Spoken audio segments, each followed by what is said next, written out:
dari keterangan dari 8 terdakwa pun mengatakan ada 3 DPO. Sekarang hanya dalam waktu 2 minggu dirubah dengan mengatakan itu fiktif. Jadi prinsipnya keluarga korban maupun kuasa hukum menolak pernyataan dari penyidik Polda Jabar yang menyatakan bahwa 2 DPO tersebut adalah fiktif. Terlalu cepat untuk mengatakan itu. Kalau dikatakan belum tertangkap, kita masih bisa maklumi. Tapi kalau disebutkan fiktif itu terlalu cepat. Terus apa artinya putusan pengadilan yang judulnya demikianilah berdasarkan keterangan yang Maha Esa. Sedangkan mengenai Peggy tadi keluarga mengatakan periksa dulu karena apa? Peggy ini ditetapkan sebagai tersangka DPO. Sudah di BAP 6 orang dari terpidana. 5 menyatakan tidak. 5 menyatakan bukan Peggy. Hanya 1 yang menyatakan Peggy. Artinya 5 lawan 1. Jadi mana yang benar? Itulah inti dari konferensi pers hari ini untuk menentukan sikap dari keluarga dan kuasa hukum atas perkembangan kasus Ina Cirebon. Ada yang kita pakai? Intinya untuk proses Polda Jabar, kami selaku kuasa hukum jangan terlalu tergesa-gesa menetapkan apa yang seharusnya diperiksa terlebih dahulu. Karena ini kan sudah 8 tahun tidak pernah diproses ya, diselidiki lagi dan ini baru diselidiki kembali dalam waktu yang singkat sudah bisa menetapkan 1 tersangka, kemudian bisa menetapkan 2 lagi tidak ada. Kami sangat berharap sekali untuk benar-benar diselidiki lagi apakah benar atau tidak pelakunya, apakah memang ada atau tidak. Jadi kita juga tidak bertanya-tanya gitu sebabnya, alasannya apa. Itu inti pokoknya. Singkat, kalau ada pertanyaan silakan. Ya.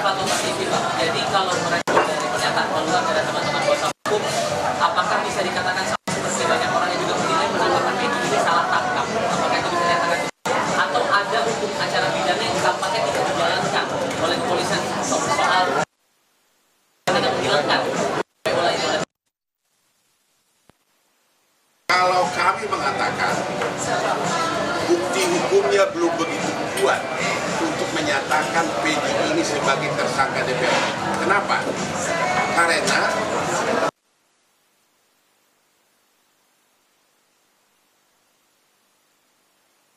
bantah Peggy terlibat. Jadi 6 orang terpidana itu sudah di BAP dalam minggu-minggu ini. BAP baru ya. 5 mengatakan Peggy tidak terlibat. Hanya 1 yang mengatakan terlibat. Ya, itu dia. Terhadap Peggy belum ada jawaban yang pasti. Itu jawaban kami. Masih perlu diselidiki lebih lanjut. Ya, belum bisa disebutkan total salah tangkap atau memang itu orangnya. Tapi dari segi hukum pembuktiannya masih sangat lemah. Apalagi 5 terpidana mengatakan Peggy ini tidak terlibat. Itu jawabannya. Bakal ada koordinasi lebih lanjut nggak dengan Polda Jawa Barat dan tim hukum keluarga Vina ini? Ya kita selalu, gini loh, kita itu kan menghimbau agar jangan tergesa-gesa. Ini mulai viral kan sesudah kasus ini diviralkan oleh Hotman 911. Barulah mulai, yaitu sekitar tanggal 20-an, barulah mulai Polda Jabar bergerak. Kok hasil persidangan berbulan-bulan, sudah ada putusan mengatakan bahwa ada 3 DPO, kok tiba-tiba dengan penyidikan kurang dari 2 minggu, tiba-tiba disebutkan itu fiktif gitu loh, yang 2 DPO. Itu yang kita tidak, keluarga maupun kuasa hukum belum bisa terima. Ya, silakan. Pak dari TV One. Lalu. TV One. Apa? Harus ada transparansi hukum. Ya justru itulah, transparansi hukum. Makanya kan kita bikin konferensi pers ini untuk menentukan sikap keluarga. Ya, harusnya Polda harus menerangkan bahwa 5 dari terpidana itu membantah, tidak mengakui Peggy sebagai pelaku. Ya, dan yang 2 fiktif ini semua berkas-berkas perkara menyatakan mereka ada, cara memerkosanya ada, motornya ada. Cara mukulnya diuraikan di sini. Ya, masalahnya dan juga si pelaku ini, si 8 terpidana ini tidak pernah mengalihkan tanggung jawab kepada 3 DPO. Biasanya kan orang mengatakan mengalihkan tanggung jawab, dia pelakunya bukan aku. Kalau mereka mengatakan kami lakukan perbuatan itu bersama-sama. Jadi ini perbuatan tidak pidana secara bersama-sama. Jadi kelihatan jelas tidak ada motivasi bagi mereka untuk lempar tanggung jawab. Kelihatan jelas dari awal.